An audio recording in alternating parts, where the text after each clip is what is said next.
Welcome to another Big Train Tour at the Colorado Railroad Museum.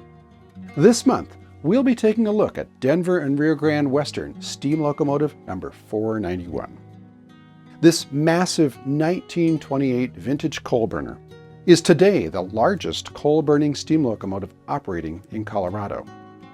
This amazing machine is proudly displayed at the museum and occasionally steamed up for service to pull special event trains and pose for photographers.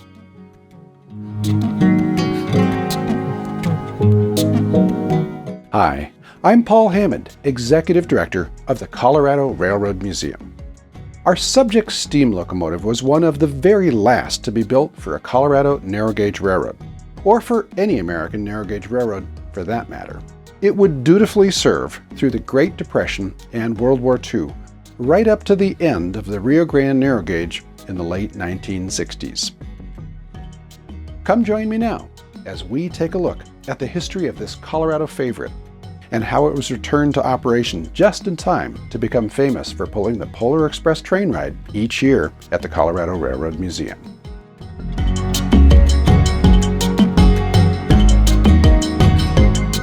The story of Locomotive 491 starts with the birth of the Denver and Rio Grande in 1871.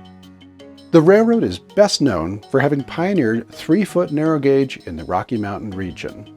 The brainchild of General William J. Palmer, a decorated U.S. Army officer of the Civil War, the railroad initially built south from Denver toward Colorado Springs and Pueblo. By the early 1880s, the Rio Grande had expanded west, with its San Juan route connecting Alamosa with Durango and Silverton, and its Marshall Pass route connecting Salida via the Black Canyon of the Gunnison with Grand Junction and on to Salt Lake City. All this expansion meant that the railroad was busy acquiring new locomotives and cars through the early 1880s.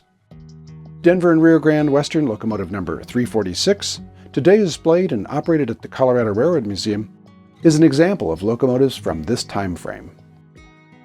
But the railroad, starting in the late 1880s, diverted much of its attention to creating a through standard gauge line between Denver and Salt Lake City.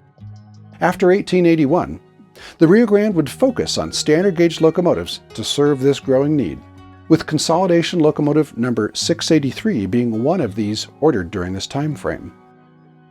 The crash of silver mining in the early 1890s led to further traffic declines.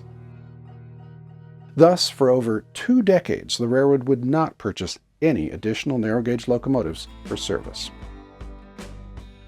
The beginning of the 20th century found the Denver and Rio Grande in a dilemma.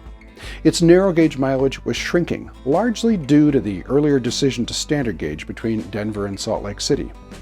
However, the remaining narrow gauge lines included the busy route over Marshall Pass, which served Colorado Fuel and Iron's coal mines in Crested Butte, and the Alamosa to Durango line, which was benefiting from the discovery and development of oil reserves. Thus, in 1903, the railroad ordered 15 locomotives of a 282 wheel arrangement, which was new to the Rio Grande. These narrow gauge locomotives were built as Vauclin compounds, with 2 cylinders on each side meant to more efficiently utilize the steam generated in the locomotive's boiler. The extra maintenance costs turned out to be greater than the fuel savings, however, so all 15 were converted to simple expansion within about 5 years. These locomotives, which later were classified as Type K27 and became nicknamed mud hens, pioneered other improvements on the Rio Grande. They were the first to feature their main structural frames outside the driving wheels, thus known as outside frame locomotives. This allowed the locomotives to be heavier and wider without danger of making them top-heavy while running. From this point forward, every newly built Rio Grande narrow gauge steam locomotive would feature outside frames. With the 15 new Class K27 locomotives in service by 1903, the Rio Grande would wait another 19 years to purchase additional new narrow gauge locomotives. The railroad's precarious financial situation was the reason, with financier George Gould using the company as a money machine to finance construction of the connecting Western Pacific Railroad between Salt Lake City and Northern California. In the interim, several second-hand locomotives would instead be acquired from other regional narrow-gauge railroads that were abandoned during these challenging years.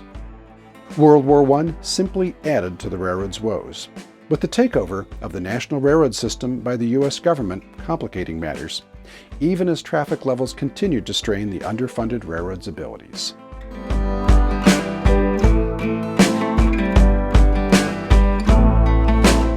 Following the end of World War I, traffic levels continued to rise along the Denver and Rio Grande's narrow-gauge routes.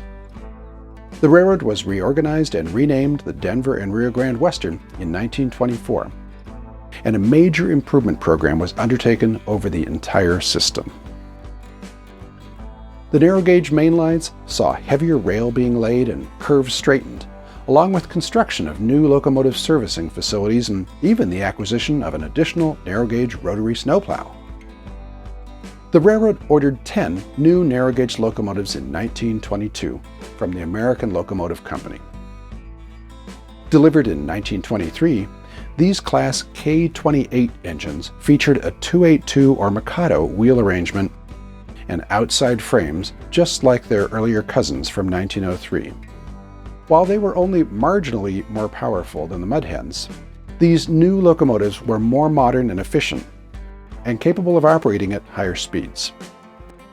They were also popular with locomotive crews, especially for their riding qualities. After only a short while of observing these new locomotives in service, management became convinced that additional, more powerful steam locomotives were needed. Longer trains could be operated with less need for helper locomotives, thus saving on maintenance and crew costs. The railroad once again turned to its longtime supplier Baldwin for suggestions, which included locomotives at different wheel arrangements, all of them much more powerful than anything then in operation on the Rio Grande narrow gauge. Thus, in 1925, the railroad placed an order with Baldwin for 10 new locomotives, again featuring a 282 wheel arrangement and outside frames, but this time with a whopping 36,000 pounds of tractive effort. These new locomotives were designated Class K36. The Rio Grande's employee magazine Scenic Line Monthly carried an article in fall 1925 trumpeting the purchase of these new locomotives, which were equipped with all the latest efficiency and labor-saving devices. The article went on to note, "This purchase will greatly increase the efficiency and make for more economical operation in narrow-gauge territory. At least 25 of the old consolidation-type locomotives now in use will be retired as soon as these new locomotives are received." Although this was unwelcome news for the older engines, it was clear that the new locomotives were expected to help the Denver and Rio Grande Western in its quest to more efficiently operate its remaining narrow-gauge routes. Even as the new K36s were being introduced, traffic levels continued to increase on the narrow gauge. The Rio Grande briefly considered acquiring articulated steam locomotives with a 2882 wheel arrangement, and one proposal even explored creating these massive machines by rebuilding each one from 2 existing standard gauge locomotives.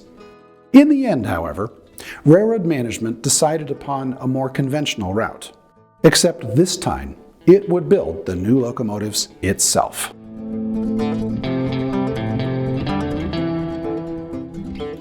As it moved forward to construct additional narrow-gauge locomotives in its own shops, the Denver and Rio Grande Western had an aging fleet of standard-gauge steam locomotives it could draw from. Of particular interest to management were a group of Class 190 consolidations, featuring a 280 wheel arrangement and dating from 1902. These locomotives in 1924 were renumbered and redesignated Class C41 as a consequence of the railroad's reorganization. The C now stood for the consolidation wheel arrangement, and the 41 for 41,000, its tractive effort rating. By the late 1920s, these locomotives were growing obsolete, replaced by heavier and more powerful standard gauge steam locomotives.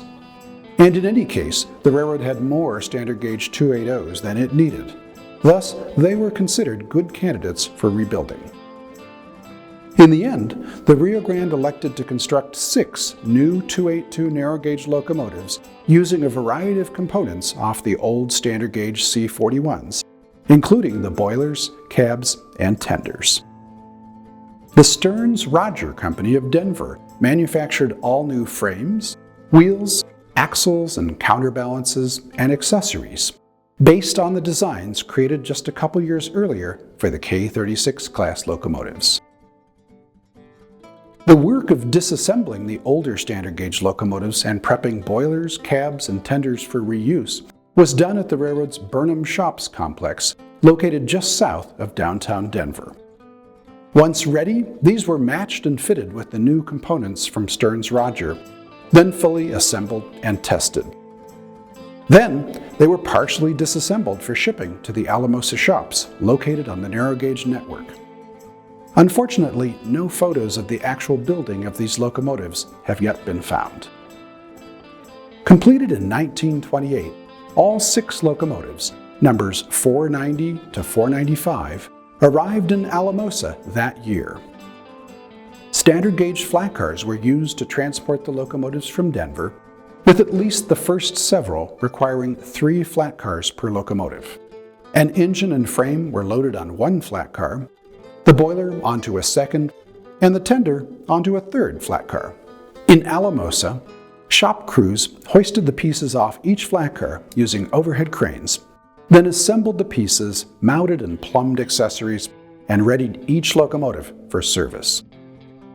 Our subject narrow gauge locomotive number 491 had been partially reincarnated from standard gauge consolidation number 1126, which itself had been upgraded with the addition of superheaters in the early 1920s. As soon as it was completed and tested, the new and powerful narrow gauge locomotive joined its siblings, with all 6 initially assigned to freight service on the Alamosa to Durango main line via Cumbres Pass. This allowed the Rio Grande to then move several of the earlier but similar K36 class locomotives to its Marshall Pass line for operational and servicing reasons. Within just 2 years, the railroad decided that the new K37 locomotives were a success, so it proceeded to build 4 more, bringing the total number in the class to 10. Numbered 496 through 499, their construction details were basically identical to the earlier 6 locomotives.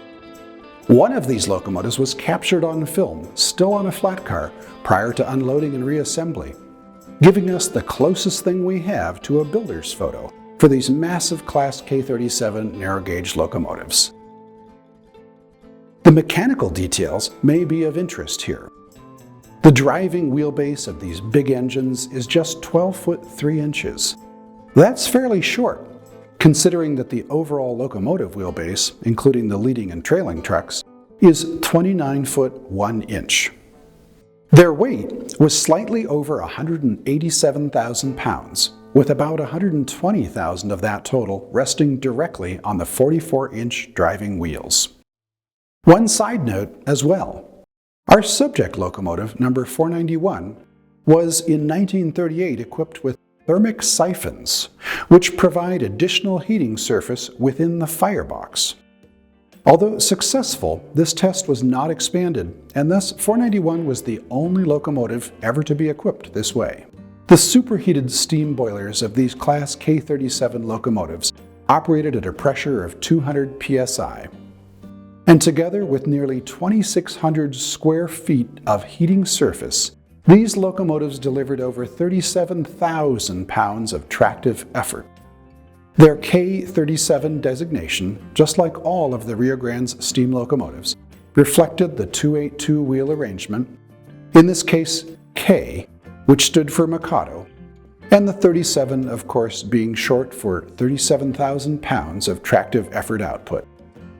These would be the last and largest narrow gauge steam locomotives to run on the Rio Grande system, and all of Colorado's narrow gauge railroads.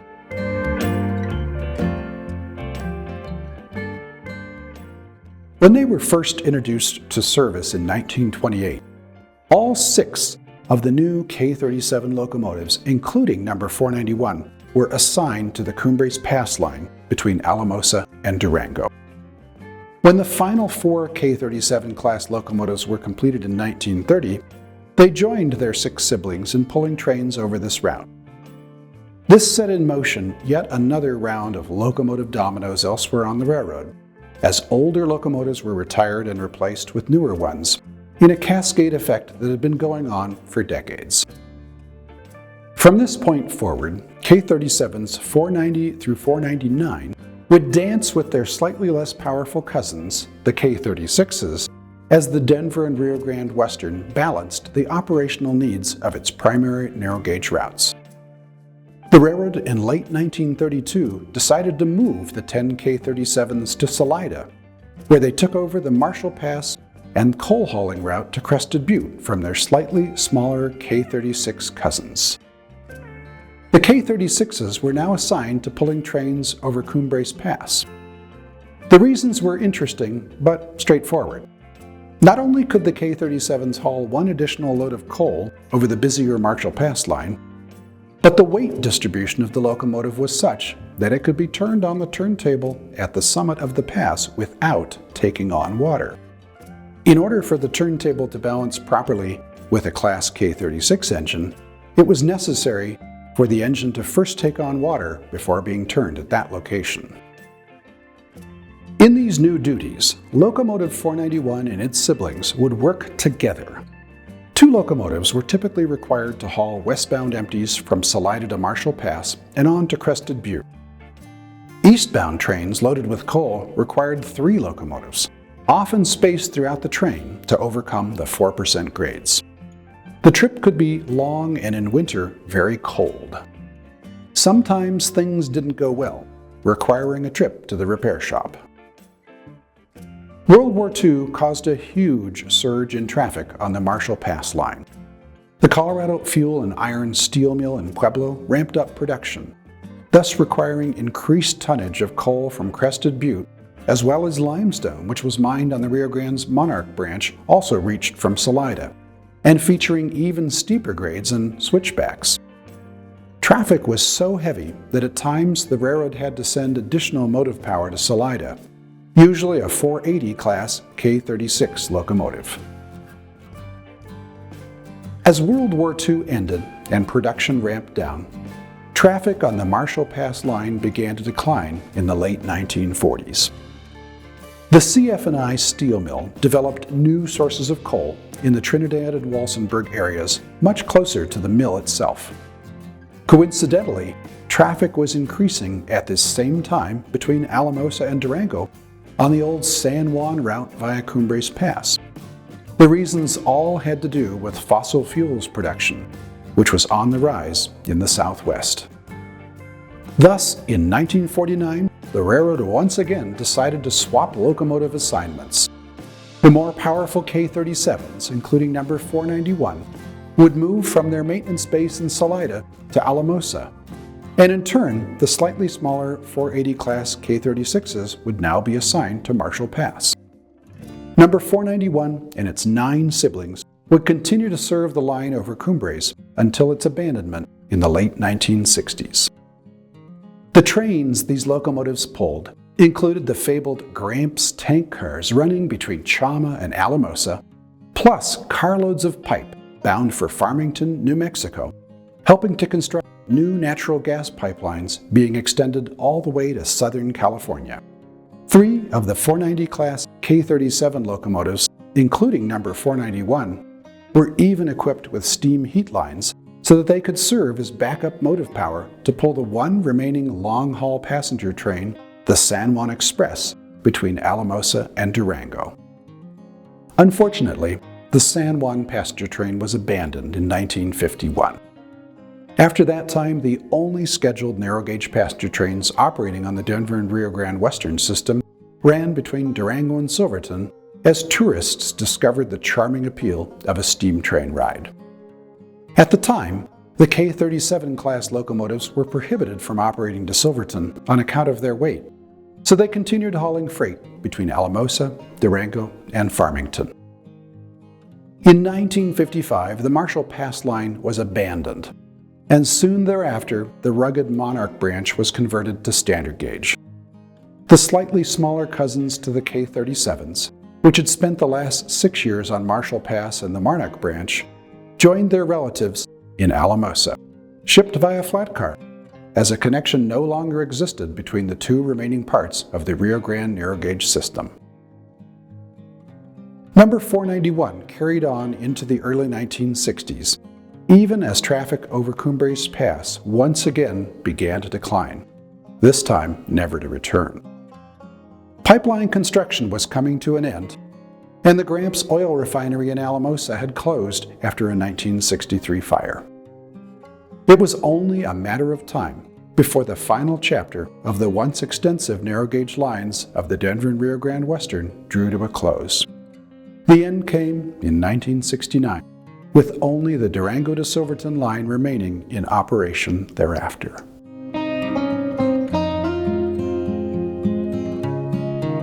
Locomotive number 491 remained in service until 1963, just 5 years short of the end of service on the narrow gauge main line over Cumbres Pass. Two of its siblings were not so lucky, including number 496, which was retired and scrapped in 1955 after a serious boiler flaw was found, and number 490, which was slowly cannibalized during the early 1960s, then dismantled. Remarkably, however, the remaining 8 Class K-37 locomotives are still in existence today, with 2 currently operable and more likely to join them over the next decade. Our subject locomotive, number 491, remained stored at Alamosa following the abandonment of the narrow gauge main line in the late 1960s. Donated by the Denver and Rio Grande Western in 1973 to the Colorado Historical Society, it remained in storage until 1985, when a loan was arranged with the Colorado Railroad Museum. The heavy locomotive was moved to Golden, Colorado the same year. Placed on a disconnected display track that no longer exists, in what is today the museum's guest parking lot, the locomotive was fitted up with stairs so visitors could climb into the cab of this otherwise static display piece. Many pictures were taken on the locomotive during that time, and rail enthusiasts wondered if the locomotive might ever operate again. The chances seemed slim at the time. This status continued until 2013, when the Colorado Railroad Museum was exploring the possibility of becoming a licensed partner to operate the Polar Express train ride every holiday season. The museum's roundhouse crews examined the locomotive physically and also looked through records to determine what they could about its service history and state of repair when it was last operated, then placed in storage in Alamosa. Remarkably, the locomotive was found to be in good shape. The boiler in particular would need very little work, and although running gear was worn, that could be addressed in coming years. The Colorado Historical Society was amenable to donating the locomotive to the museum, ending the multi-year loan and giving the museum full responsibility for number 491 going forward. A fast-paced mechanical and cosmetic refurbishment project culminated in August 2014, when the locomotive triumphantly returned to operation for the first time in over 35 years. The Polar Express train ride itself has grown ever more popular with each passing year since. And when Rio Grande Southern Steam Locomotive number 20 returned to operation in 2020, the museum boasted 3 steam locomotives in simultaneous operation for the first time in its 60-plus year history. By this time, the running gear on number 491 was becoming noticeably worn and in need of overhaul.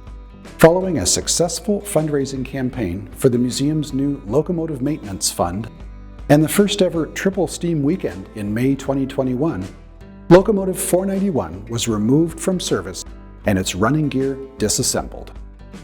The work plan involved a number of items. A leak in one of the locomotive's superheater units was addressed by swapping out the older unit for a reconditioned one. Work on machining new main bearings, cylinder rings, and a variety of other running gear parts was undertaken at the Durango and Silverton shops in Durango. The locomotive's safety valves, which are designed to operate or lift when boiler pressure exceeds the specified limit, were tested and recalibrated by the Strasburg Railroad shops in Pennsylvania. Both cylinders were rebored by Morton Locomotive and Machine to true them up. Finally, new iron brake shoes were cast by a foundry in Utah. In January 2022, the newly machined parts were driven to Golden by a Durango and Silverton shop crew. Number 491 was then reassembled, with the DNS crew working together with the museum's own paid and volunteer shops team. The locomotive was triumphantly steamed back up and successfully pulled trains the following weekend. Thanks to generous donors and skilled crews, a big step was now complete for the running gear overhaul of locomotive number 491. As this massive locomotive prepares to pull trains for the museum's 9th Polar Express operating season, number 491 is also celebrating its 92nd birthday in 2022. It joins a fleet of 3 operating steam locomotives at the Colorado Railroad Museum, and its future looks bright. The biggest question is how long coal will continue to be feasible as a fuel, given its projected long-term decline as more climate-friendly alternatives are implemented. When that time comes, conversion to burn some other fuel will become necessary. For now, however, Denver and Rio Grande Western Class K37 locomotive number 491 remains a coal burner. As such, it helps tell the story of how Colorado has been transformed from a largely undeveloped territory into the centennial state we know and love today. Impressive in size and even more fascinating to observe in operation, this mighty machine is ready for more years of delighting visitors to the Colorado Railroad Museum in Golden. Thanks for joining me today. Denver and Rio Grande Western steam locomotive number 491 is truly a Colorado icon, and it holds a special status as Colorado's largest operating coal-fired steam locomotive. But there's more to the story than size alone. This 1928 vintage locomotive helped the Denver and Rio Grande Western to continue operating its remaining narrow gauge lines well after similar lines had all been abandoned as commercial carriers all across the United States. Today, 7 other Class K37 locomotives are preserved in Colorado, with one in operation on the Durango and Silverton Narrow Gauge Railroad and another being considered for restoration on the Cumbres and Toltec Scenic Railroad. The future looks bright for K37s in the early 2020s as a result. I hope you've enjoyed learning about locomotive number 491 today, and I also hope that your appreciation for Colorado's rich railroad heritage continues to grow with each and every tour of the museum's collections.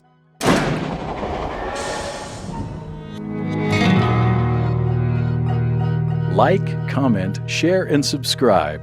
Commenting and sharing in particular may qualify as virtual engagements for important funding programs like the SCFD.